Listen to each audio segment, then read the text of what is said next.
Hello YouTube. Remember my Phalaenopsis bellina? Well, this is not it. This is the one that bloomed several days ago and I uploaded a video about it. And it now has two blooms open and still more to come, looks like. That's not surprising because it is a larger plant, so it can handle several blooms at a time. You probably know that some of these fragrant species, Phalaenopsis, they only have a few blooms at a time. They don't have blooms like that guy back there with 10 or 13 or 20 or tons of blooms like that. Like the complex hybrids. These are these are species, so no hybridization going on in the genetics of this plant. This is the other bellina, the younger one that was also in bud, and now the bloom has opened up. And this guy is very fragrant. This guy is more fragrant than the other one. Right now, there's no fragrance in this one for some reason. Maybe because that one, the flower just opened up. It doesn't have the strength to carry opening, bloom, and fragrance. But anyways, so those are my bellinas, and I was hoping the form would be a little bit better. There are tons of bellinas out there. People actually select for these with more rounded petals, and all of them are around the same size, and these are not it. I think this one on the right is what people prefer, not that one. You see the bottom and the top petals are kind of too big, but anyways, those things matter for judging. That's what judges look for when they are judging Phalaenopsis, I'm sure. And so I don't really care about that, but I do wish it was a little bit better shaped. It doesn't matter that much to me. They're still beautiful and I love them. And this guy here is Chaos Miniatris. It's a primary hybrid between Equestris and Bellina.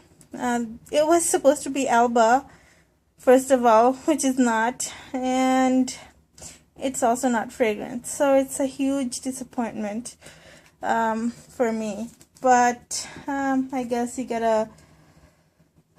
can't expect things to turn out exactly what they look like in pictures when it comes from seeds, because seedlings are always going to have some genetic diversity amongst the siblings.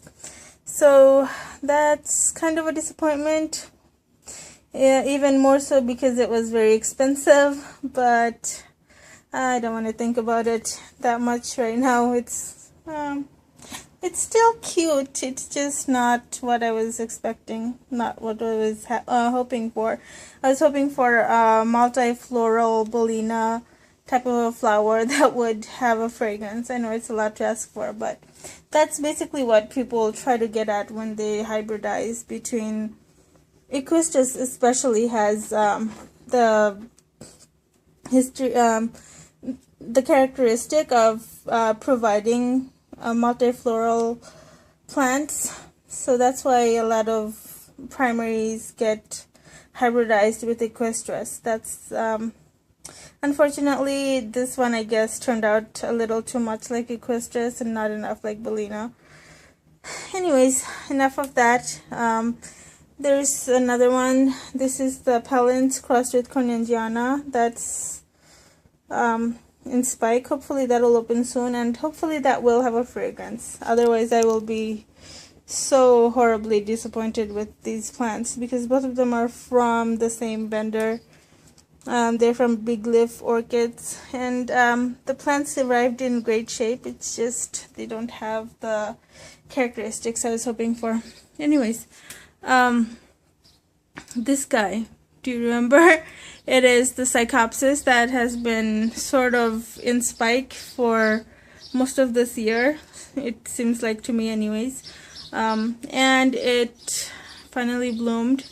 Unfortunately, this is also sort of a disappointment because it's tiny. I was hoping it would be bigger. And I guess maybe this part hasn't opened up fully.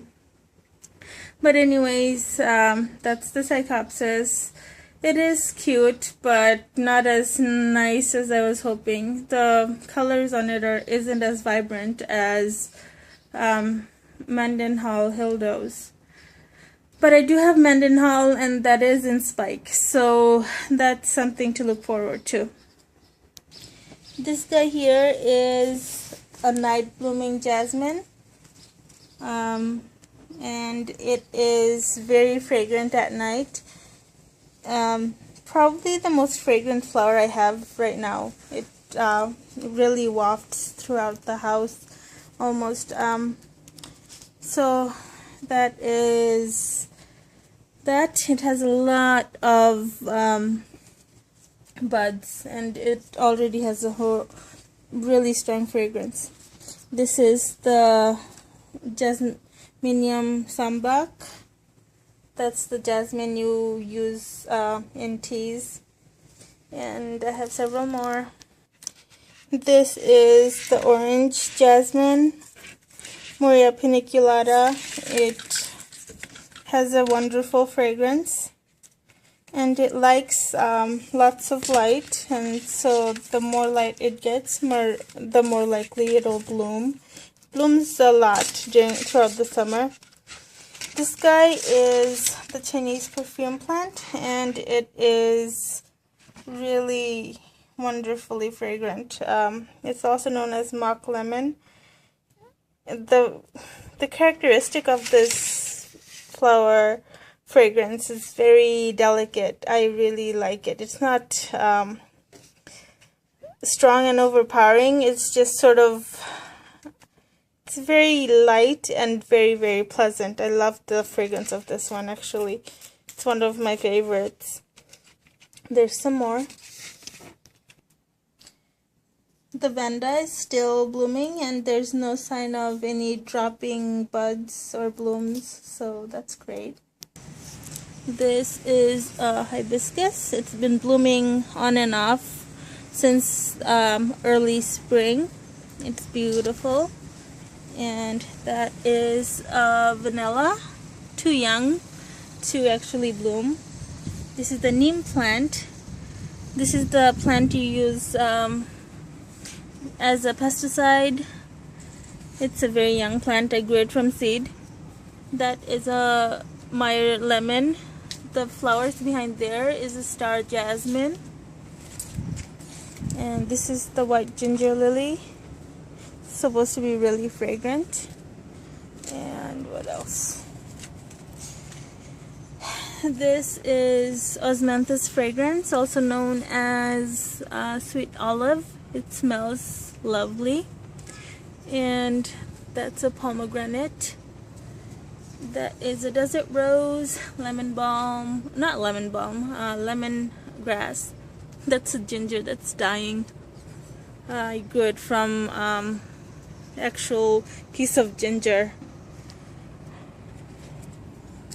And right here is the Psychopsis Mendenhall Hildos. You can see the spike coming up. I can't wait for that guy to get big enough to bloom and actually bloom. And the Plumeria I grew from the branch cutting. It is doing great. That guy back there, I know it looks sort of like a Psychopsis, but it's not.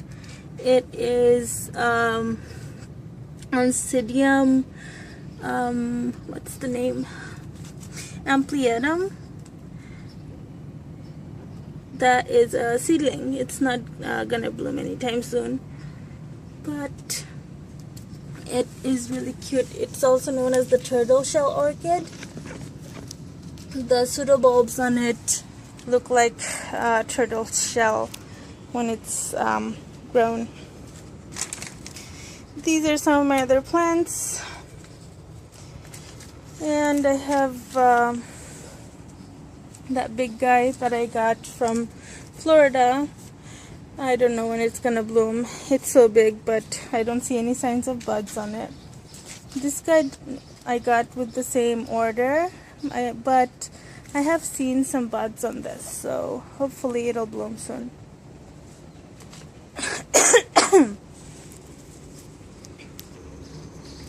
The large gardenia has buds all over it, so it's gonna start blooming again.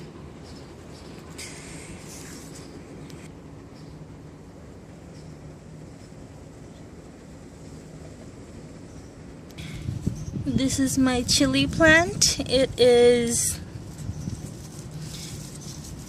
has a lot of chilies on it. These are some ripe ones. They're very spicy. This is miracle fruit tree. Hasn't given any fruits yet, and it doesn't really like being outside. It likes humid climates that's also not too sunny. I think this space here is as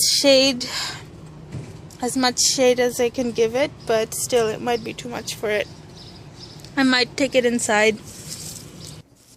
And there's my plumeria. It's blooming without any leaves. It's just so odd. And that's the Nellie Eiler. Not quite gone yet. And that is one of my carnivorous plants. And the other orange jasmine that I grew from seed. So that's pretty much it for today. I hope you enjoyed this video, and I will talk to you later. Bye.